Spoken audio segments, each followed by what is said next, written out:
గుడ్డ ముక్క చుట్టుకొని స్విమ్మింగ్ పూల్ లో చేసుకోవాలంటే అది మీ 4 గోడల మధ్య చేసుకోండి, మీ ప్రైవేట్ గా పెట్టుకోండి. హలో అండి, అందరికీ నమస్కారం.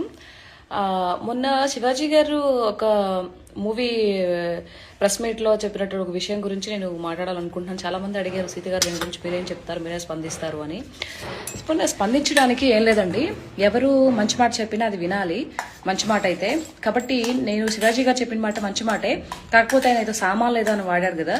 సో దాని గురించి ఆ విషయం పక్కన పెడితే, ఆయన ఇంటెన్షన్ ఏదో ఆడవాళ్ళ గురించి సామాను అని ఈ రీతిలో చెప్పలేదు. కాకపోతే ఏంటంటే, ఒంటి నిండా బట్ట ఏదైతే ఉందో కప్పుకోండి, బాగుంటుంది. చీర కానీ, చూడీదార్ కానీ, హాఫ్ శారీస్ కానీ, ఇవి బాగుంటాయి, అది మన ధర్మము అని చెప్పేసి ఇదిలో చెప్పాడు ఆయన. కొంతమంది దాని గురించి వక్రీకరిస్తూ వాళ్ళు చెప్తే వింటామా ఏంటి అనే ఒక నవ్వుతూ ఒకనటువంటి చేసే ఈ మాటలు ఏవైతే ఉంటాయో అవి నిజంగా దారుణం అండి. ఇంతకు ముందు కూడా మనం చూసాము, చాలా మంది సినీ నటులు మనం చూసాము. ఎవరు సావిత్రమ్మ దగ్గర నుంచి జయసుధా గారు కానీ, జయప్రద గారు కానీ, తర్వాత భానుమతి గారు కానీ, సో వీళ్ళంతా చాలా మంది చేశారు. తర్వాత వాళ్ళ తర్వాత వచ్చిన జనరేషన్ వాళ్ళు మన విజయశాంతి గారు కానీ, తర్వాత రాధ గారు కానీ, రాధిక గారు కానీ, మీనా గారు, భానుప్రియ గారు, సో ఇలాంటి చాలా మంది వాళ్ళు వేషధారణ చూసాము. ఇప్పుడుండే వాళ్ళు కూడా కొంతమంది, సాయి పల్లవి కానీ, అనుష్క గారు కానీ, సో వీళ్ళంతా ఎలా ఉంటున్నాం మనం చూస్తున్నాం.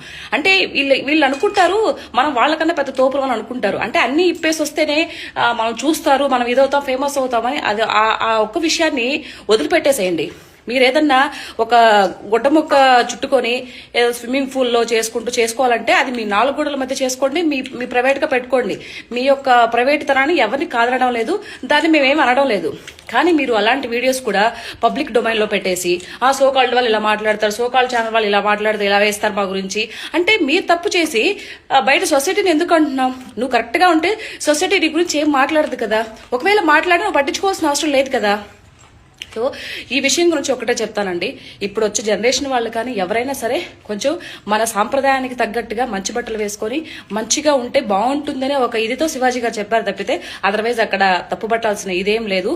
సో వచ్చే వాళ్ళు కూడా నీట్ గా ఉండండి, మంచిగా ఉండండి, మన సంస్కృతి సాంప్రదాయాల బట్టలు కట్టుకోండి, అందంగా కనిపిస్తారు, ఎంతో ఇదిగా ఉంటుంది. చూసే వాళ్ళు కూడా మీ గురించి నేర్చుకుంటారు, నెక్స్ట్ జనరేషన్ వాళ్ళు కూడా. అది పక్కన పెట్టేసి అలా అన్నారు ఇలా అన్నారు ఇలాంటి మాటలు వద్దు.